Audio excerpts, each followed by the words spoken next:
Okay. Ooh.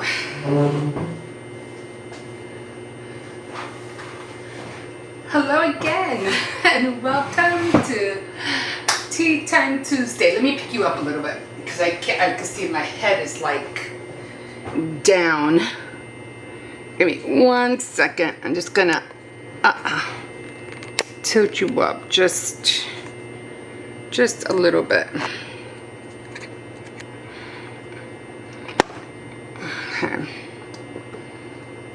Okay, I think you should be okay right there. Okay. I don't know, sometimes I feel like every time I like try to unscrew the thing in the back, like it gets stuck and I like literally like pinches to get up. Anyway, hello again. My name is Ella. And so I did and I think I'm gonna make this a habit actually.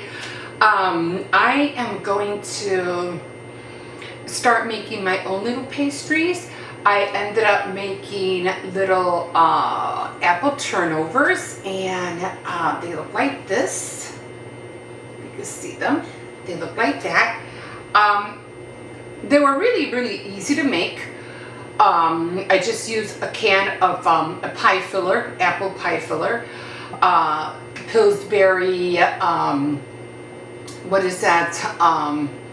Nafla pastry sheets, and put the filling in, folded some I used as a triangle, and I just made the glaze and put it on top. So I think it came out pretty cute looking. Right now we are trying, this is what I've been drinking.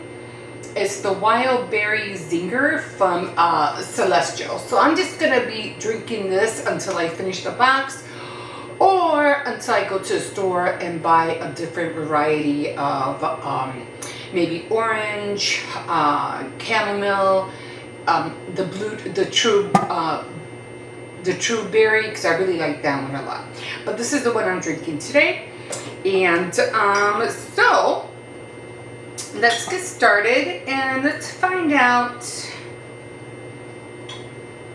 how one of these tastes like. I think I'm gonna go with this one because it's a little bit more thinner and kind of like rectangular. So maybe it'll be easier for me to handle. I don't want to get the drizzle all over my fingers. So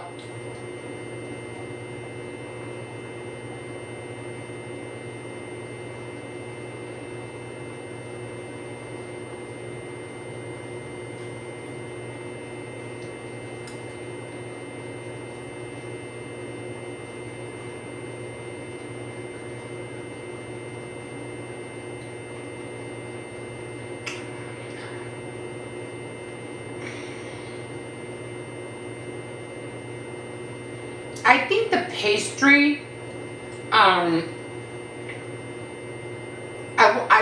really do want to learn how to make my own pastry because there's something missing.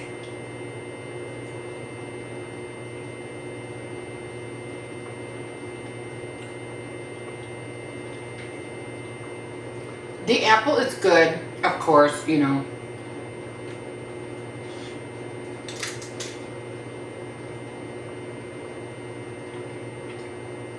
But I think it could use like more cinnamon.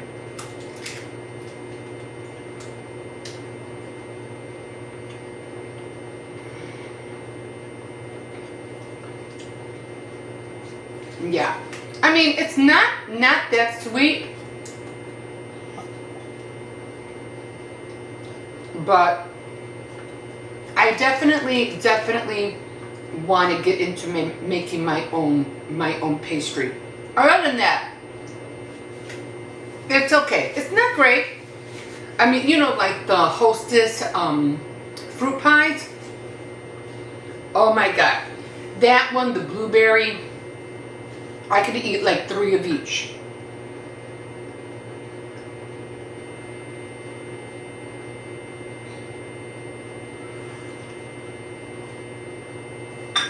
I always welcome the tea because I'm still I'm not as congested as I was last week, but I can still feel it in my throat. So the tea really, really does help a lot.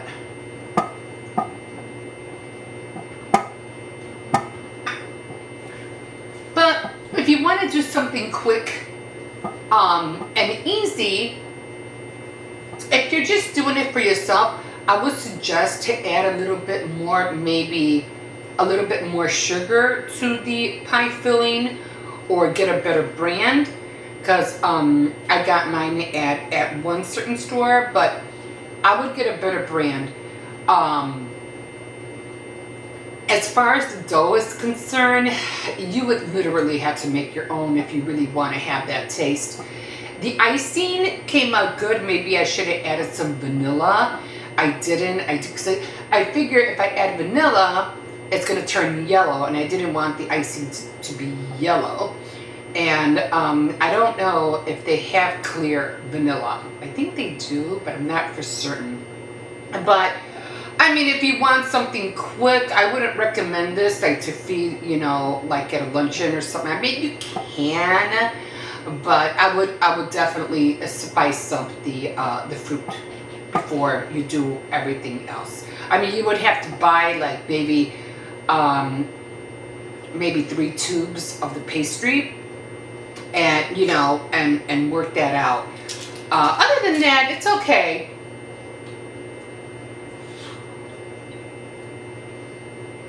Maybe I just needed more fruit, because I could eat the fruit right out of the can by itself. Seriously.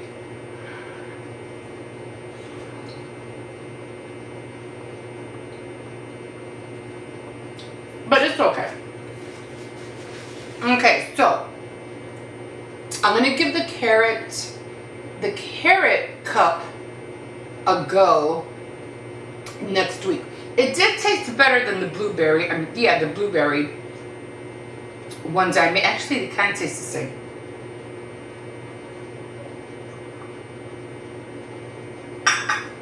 And I think mostly because again, the pastry sheets are the same. So yeah, it kind of had the same like flavor.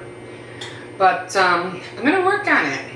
I'm getting my oven fixed, so I'm definitely going to work on trying, you know, to learn to make my own, what do you call it, pastry. Although the pastry sheets, the dough sheets were really croissant sheets, as I now recall. It wasn't like Danish, you know, sheets. But then again, the fruit pies that you buy at the store kind of have the same taste, like a croissant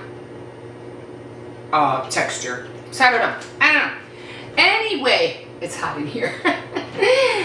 Getting on to Hannah's War. I did like it. It's getting better, but I still don't know if they are in New Mexico or if they're in Berlin. So then they're talking about Albuquerque, and I'm like, okay, am I reading it wrong, or what am I doing? They end up going to a restaurant, and there's signs that only, you know, only Jewish people could be in the restaurants until a certain time, and then they have to leave. And then, Hannah ends up being hidden away in a basement, and she does tell Jack, because he's still trying to investigate to find out whether or not she's a spy. So he's like, well, you know, they're hiding you just like they would, just, you know, the same way they do with the slaves in, what was that thing called? It was, and I know I wrote it. I didn't write it down, but I remember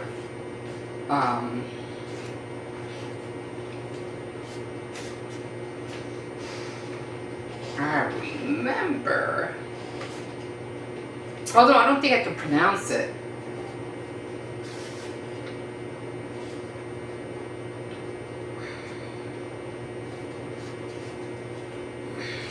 The place in Germany where they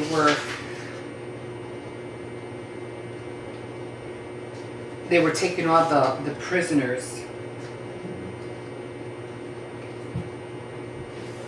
No, it's in here somewhere. That's what I was trying to, and I know it's on this side.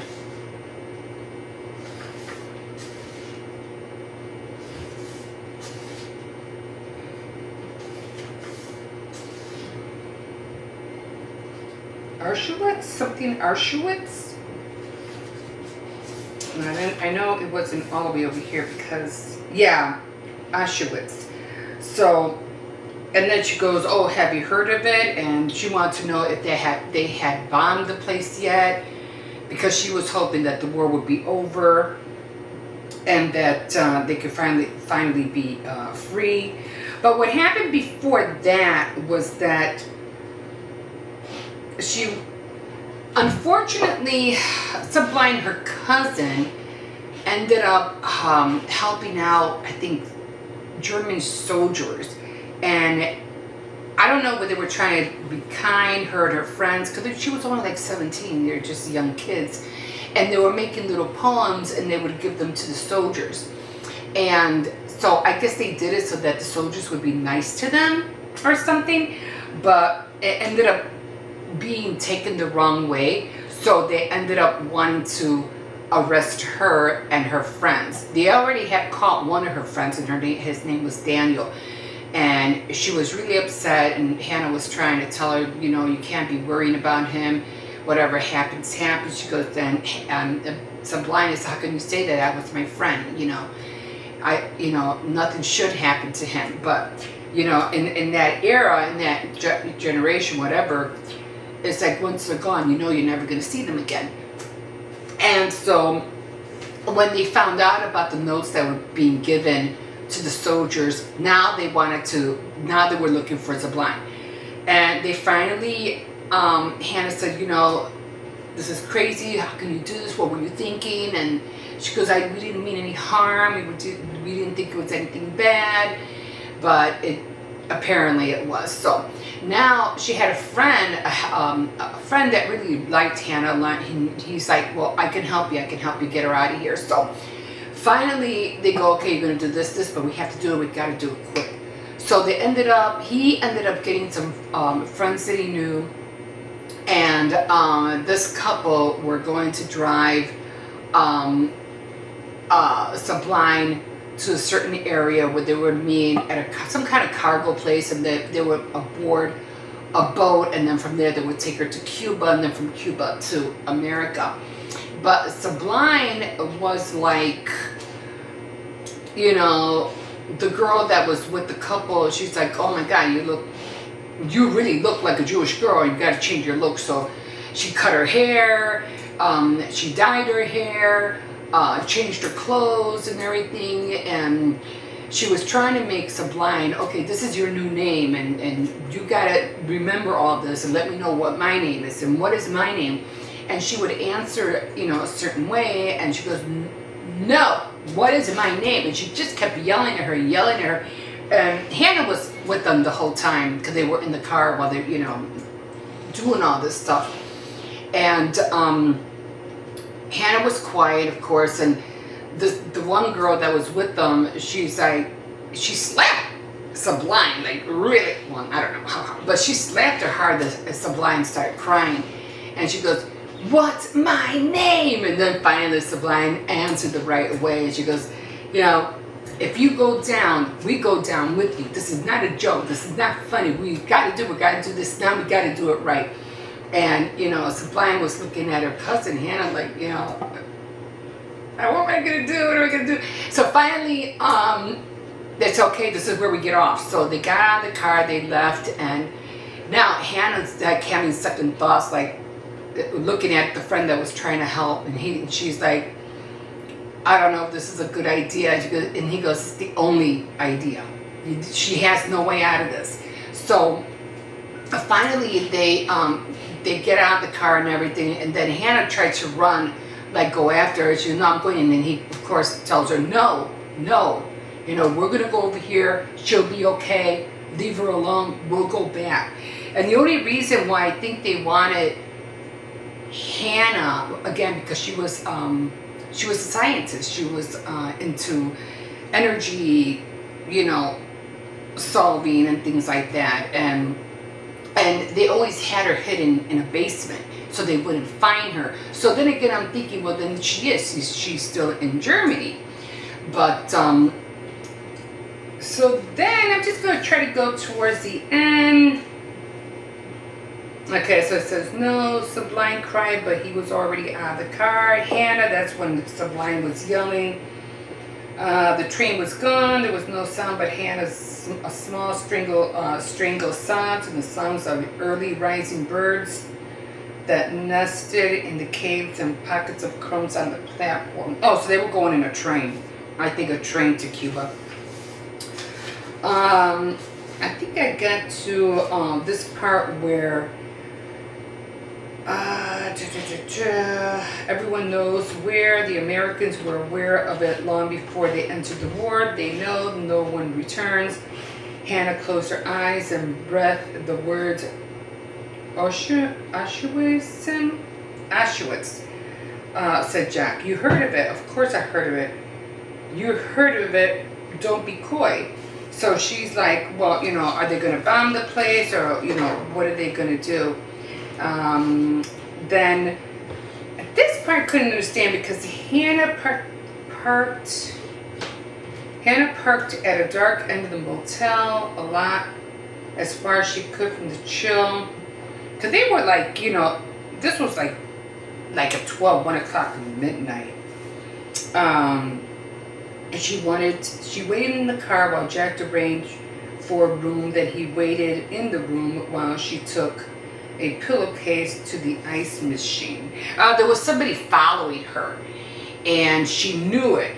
And then they were at a restaurant, and she noticed that this one person just kept looking at her. So Jack went up to the guy and just, decked him. And then I guess the bartender or the waiter or whoever was there was like, what's wrong with you? You crazy?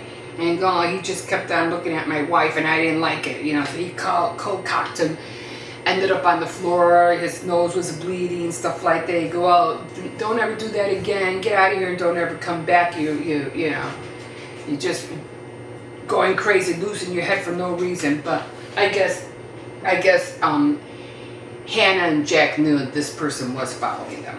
So I'm now on chapter 31.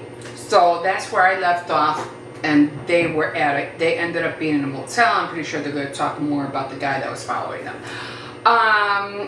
So it's kind of getting interesting, but it was a really slow start.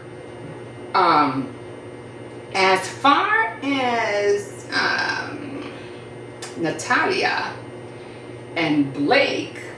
Now this one is called Going After the Duke's, Gambling for the Duke's Daughter. Now this one was getting good. Oh, battery low already. That one was getting good. I didn't take notes on it, but I'm going to try to remember. After the father had cut him out of his will, whatever that he was doing, no more funds for him. He, got mad and everything, and what was it? Natalia ended up at the last dance saying that she wanted to dance with Michael, the brother of Blake, only because they were brothers, and she knew that if she danced with Michael, she would see Blake again. And that did kind of work out. And so Blake, before they left that one dance, she said, oh, if you're into writing, I'm going to be at this park at so-and-so time. If you happen to be there, kind of like, if you're there, you're there. If you're not, you're not. So he, of course, ended up, for sure being there at the time that she said. She did have like a little, I don't know, those people who take care of the horses and stuff like that, and kind of helper, and he was with them when she came. She was like, oh, I'm surprised to see you here, so forth. And so he was constantly like asking her about the wager, not the wager that he had with Jonathan, but he kept asking her, oh, what about that dance you're supposed to give me? Are you still going to dance with me? And he kept bringing it up and kept bringing it up. And she was like, what's with the dance question? He keeps asking me whether I want to dance with him. I'm like, what's with that? What's going on with that? So now she was getting a little bit suspicious. And she's going, well, yeah, I'll dance with you. You know, the next ball we go to, I'll dance with you. Twice, he said. Yeah, twice. I'm like, what's the big deal? It's just a dance. But finally, they did end up going to this ball, another one, because they're constantly going to balls. And Michael was there, and then he saw Blake there, and he's like, why is Blake here? And Natalia's like, I don't know. So after he shows up, and then she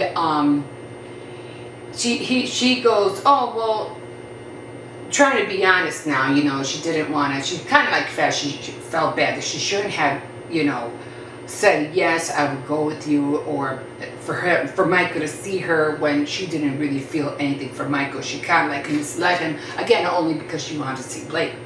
So Blake ends up at the ball, and Michael is asking, like, Natalia, like, you know, is there something going on between you guys? Because every time she kept turning around, you know, to see if they would, you know, like side looking at him all the time. He was catching on, like there's something going on here. And he goes, what does he want? And she goes, oh, nothing. He just wants to dance, you know. A dance. And she goes, yes, you know, he just wants to have a dance. And I said, yeah, give it to me. And he got mad. Michael got me and goes, I'll take care of this. So he ends up talking with his brother, and he was just about to go and ask Natalia to dance. And when his brother comes, and he goes, we need to talk. And then he's like, no, I'm just about to ask her for the dance. So again, this is a wager. Remember, it's a way for him to make money, $2,000, so he could pay his rent and so forth. It was just a wager. It had nothing to do with romance. No, he just applies to get the money from Jonathan. So he goes, he's like, this close. So then Michael takes some. They go into this room, and he goes, what's going on? Why is it you want to stop asking this girl to dance? You know that I want her. You know that I want to marry her. He goes, well, why do you want to marry her? Why do you want her so bad? I don't want to marry her. I don't want nothing to do with her. I just want a freaking dance. I just want to earn a wager. Until he goes, really? Is that the only way? You want to destroy her? I'm not going to destroy her. Nothing's going to happen. It's just a dance. So they start arguing. Go, well, you need to leave her alone, because I'm the one. I need her. I need her. What do you call her? I forgot what it was called. You know, when they have a lot of money. I forgot what it was called. And he goes, I need that money. He goes, oh, so you're not marrying her because you're in love with her. You're marrying her for the money as well. Marrying for money as well. And he goes, yeah. Didn't Dad tell you what happened? If I don't get her money, if I don't marry her, we're going to lose everything. And he goes, well, what are you talking about? And so Michael finally told him what was up with the estate and everything. They were going to lose it if he didn't find somebody to marry that had money. I forgot what it was called. But he goes, you should have said something. You should have said from the get-go, I don't care about the money. I just want to get my $2,000. and all this time, Adalia is like, you know, she really has been like really already starting to fall in love with Blake. Like, she wants him regardless. She doesn't care, you know. But she's like constantly like, you know, seeing herself in his arms, already like seeing her kiss him or her kissing him. Like, she can't wait for that to happen. She doesn't care what it takes. She wants Blake.